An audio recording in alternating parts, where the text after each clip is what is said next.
Donc très rapidement, nous avons actuellement au niveau de l'Internet international notre professeur de l'économie, Dr Amr Hamed. C'est bien sûr un expert en économie de renommée internationale. Dr Amr Hamed, vous êtes toujours bienvenu.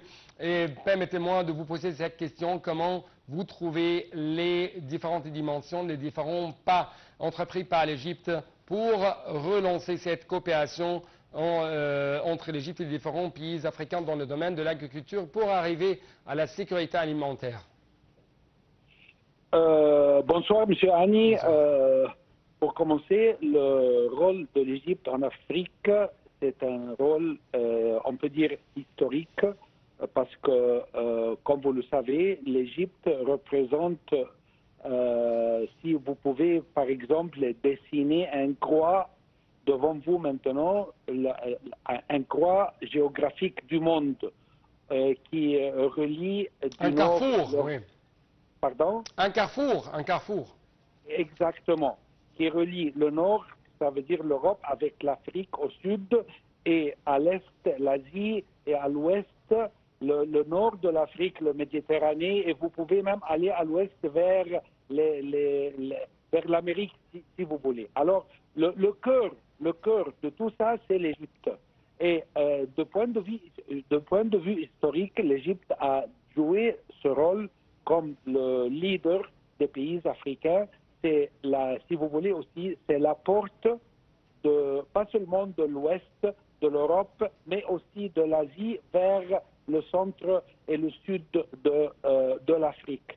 Alors, le rôle de l'Égypte, si vous voulez relier ça, pas seulement de point de vue agriculture, mais des autres activités économiques aussi, est très important. Mais si vous voulez concentrer sur les activités agriculturelles et irrigation aussi, oui, bien sûr, l'Égypte a un rôle très important. Parce que, comme vous le savez, l'Afrique est très riche dans les ressources agriculturelles et, bien sûr, irrigation aussi. Et qui peuvent vraiment jouer le rôle pivote? Quel pays? C'est toujours l'Égypte qui peut jouer ce rôle, parce qu'on a déjà joué ce rôle depuis des histoires, depuis pas seulement les vingtaines, trentaines, cinquantaines, centaines d'années, mais même si vous allez jusqu'à le temps de Khedive Ismaïl, quand l'Égypte a fait des concurrences africaines jusqu'à le cœur de l'Afrique, jusqu'à Ouganda, par exemple, et ce n'était pas seulement des conquêtes politiques, non, c'était des conquêtes économiques, parce que pendant ces conquêtes de Khedive Ismaïl, pourquoi il a essayé de traverser l'Afrique jusqu'à le centre de l'Afrique? Pour des raisons économiques. En ce temps-là, c'était notamment l'agriculture et l'irrigation aussi, parce qu'il voulait contrôler bien les sources de l'eau du Nil, bien sûr. Et quand on parle de l'eau du Nil, bien sûr, vous pouvez parler de l'électricité, mais c'est pas ça. Premièrement, ce qui est même plus important de la génération de l'électricité, c'est l'agriculture même. Alors, ce que je veux dire, c'est que comment on peut, encore une fois, jouer ce rôle du leader des activités économiques, notamment l'agriculture, entre les pays africains en général. Oui, on doit... Bien sûr, le Khedive Ismaïl a fait une conquête économique de sens positif du mot. C'est-à-dire l'Égypte essaie toujours de moderniser, de développer quand même l'Afrique tout entière dans une situation de gagnant-gagnant. Si on parle actuellement, comment l'Égypte essaie de donner ses expertises, ses expériences, bien sûr réussies dans le domaine de développement, dans le domaine d'infrastructure, non seulement de reconstruction, construction, mais aussi dans le domaine de la production agricole. Parce que, comme vous savez, l'Égypte a occupé la première place en matière de la pisciculture et a gagné plusieurs places dans le domaine de la production agricole, notamment par exemple comme l'orange.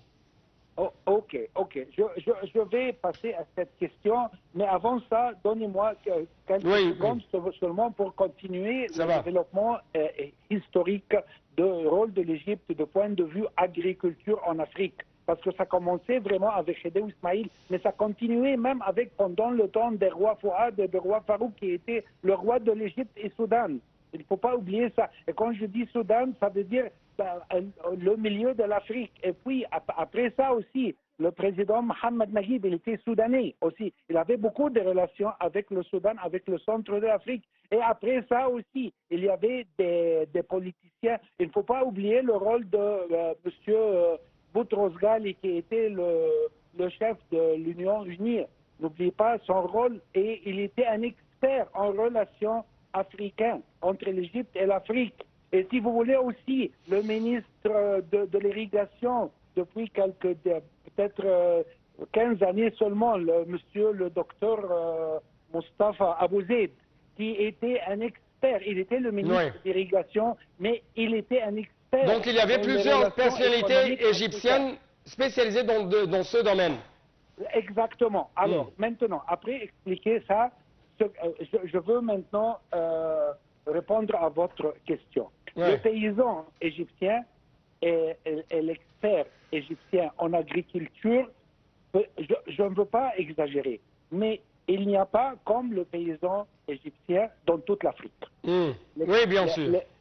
L'expérience du paysan égyptien, du village, parce qu'il faut sauter maintenant de l'individuel aux communautés même.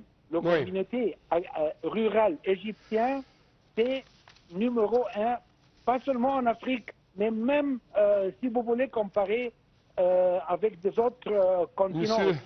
Mais il faut, ça, c'est ce qu'on a maintenant à donner, à offrir aux autres pays africains. L'expérience, agriculture et irrigation de l'Égypte qui doit être transféré vers les pays de l'Afrique. Docteur Mohamed, malheureusement, je n'ai plus de temps pour vous donner plus d'espace pour nous expliquer les différentes dimensions de coopération, de relance quand même de cette coopération entre l'Égypte et l'Afrique dans le temps moderne. C'est pourquoi permettez-moi de vous remercier infiniment pour de tels éclaircissements de votre part. Et c'est ainsi, chers téléspectateurs, nous devons clôturer cette édition. Merci beaucoup et bonne fête à toutes et à tous.